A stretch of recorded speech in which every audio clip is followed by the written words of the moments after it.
Jika ditanya mengenai Ka'bah, kita akan sepakat bahwa itu adalah rumah Allah yang suci, pusat peradaban umat Islam.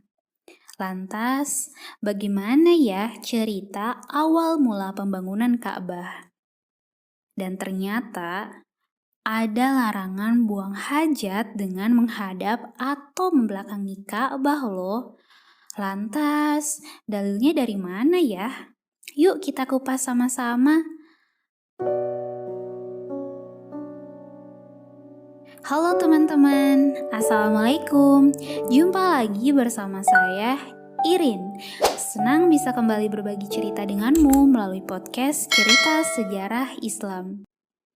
Sebelumnya, kami telah menceritakan kisah perjalanan Ibrahim ke Mekah untuk menemui Ismail. Di saat itu, Ibrahim hanya bertemu dengan istri Ismail.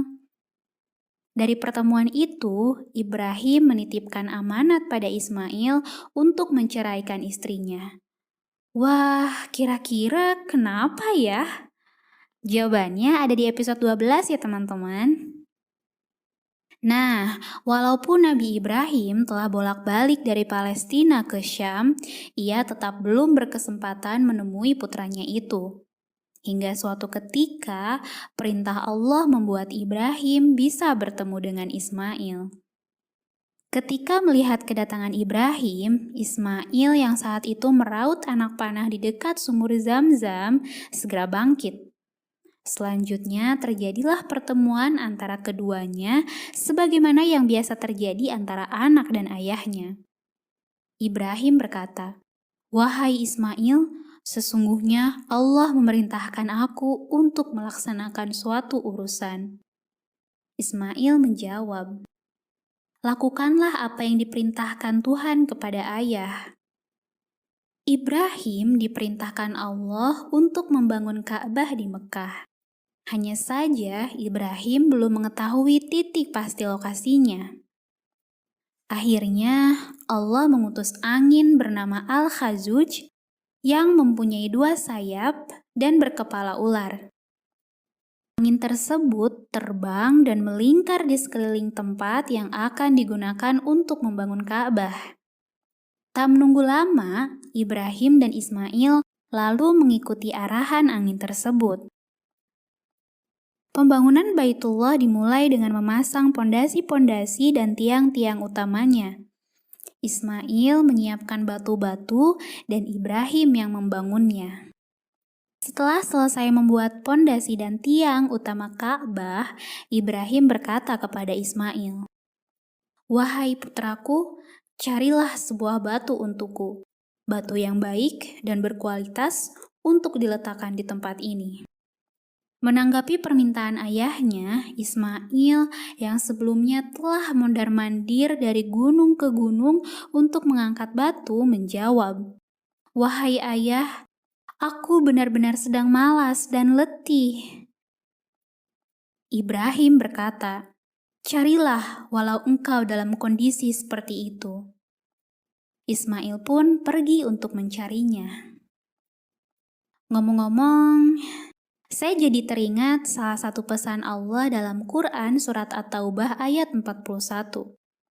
Begini pesannya, "Berangkatlah kamu baik dalam keadaan merasa ringan maupun berat, dan berjihadlah kamu dengan harta dan dirimu di jalan Allah. Yang demikian itu adalah lebih baik bagimu jika kamu mengetahui." Membangun Ka'bah adalah salah satu bentuk jihad Nabi Ibrahim dan Ismail. Sehingga menunda beristirahat untuk melanjutkan pembangunan Ka'bah merupakan hal yang lebih baik bagi Ismail. Kembali lagi ke cerita pembangunan Ka'bah ya. Setelah Ismail pergi untuk mencari kekurangan batu, Jibril datang menemui Ibrahim dengan membawa Hajar Aswad. Batu itu dibawa Adam ketika turun dari surga. Sebelumnya, batu itu berwarna putih mengkilat.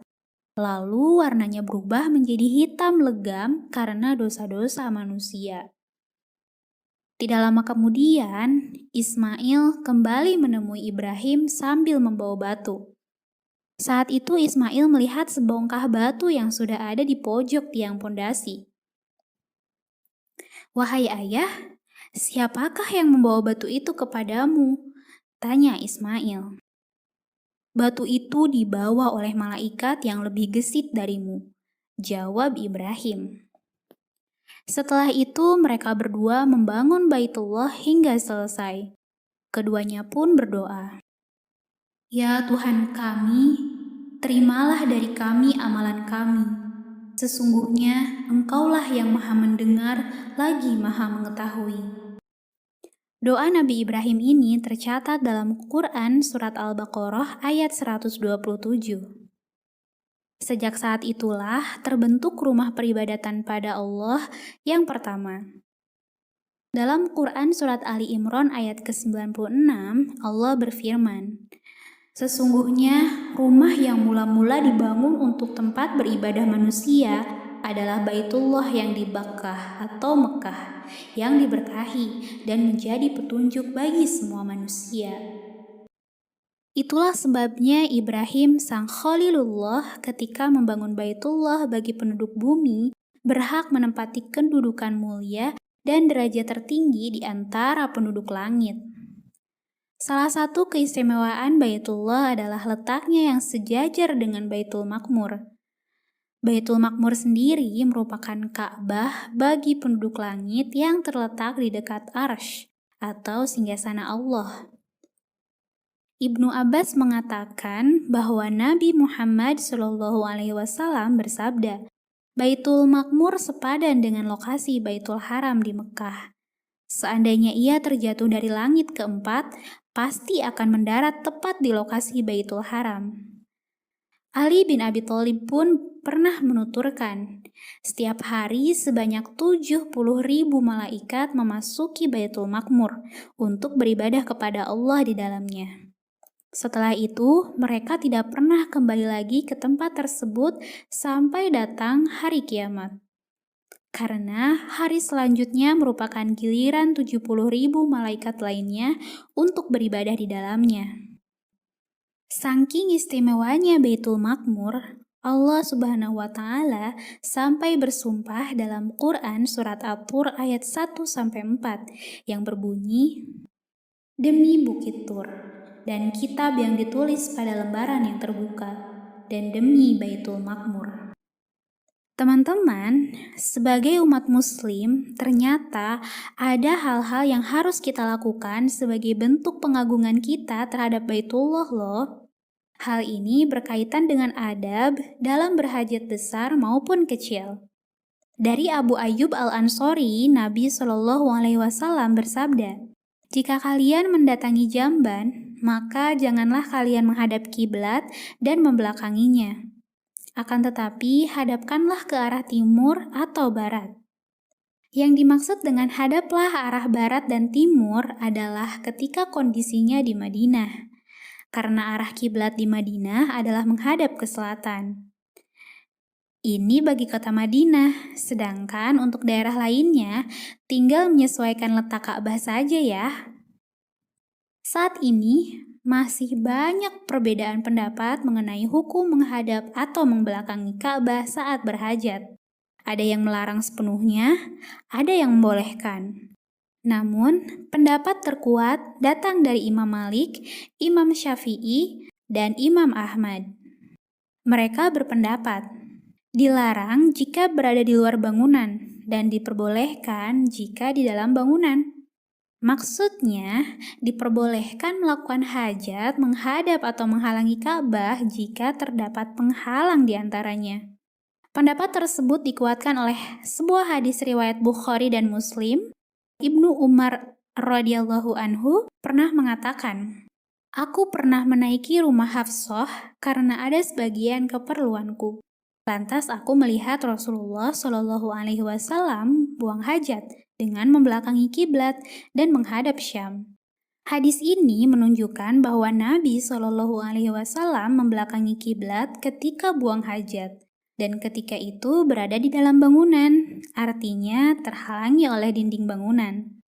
Lebih bagusnya lagi sih, ketika membangun toilet agar membuat klosetnya tidak menghadap atau membelakangi Ka'bah. Itu adalah salah satu bentuk usaha agar terhindar dari sesuatu yang masih diperselisihkan. Cukup sampai di sini ya cerita pada episode 13. Sampai jumpa di episode selanjutnya pada podcast Cerita Sejarah Islam. Wassalamualaikum warahmatullahi wabarakatuh.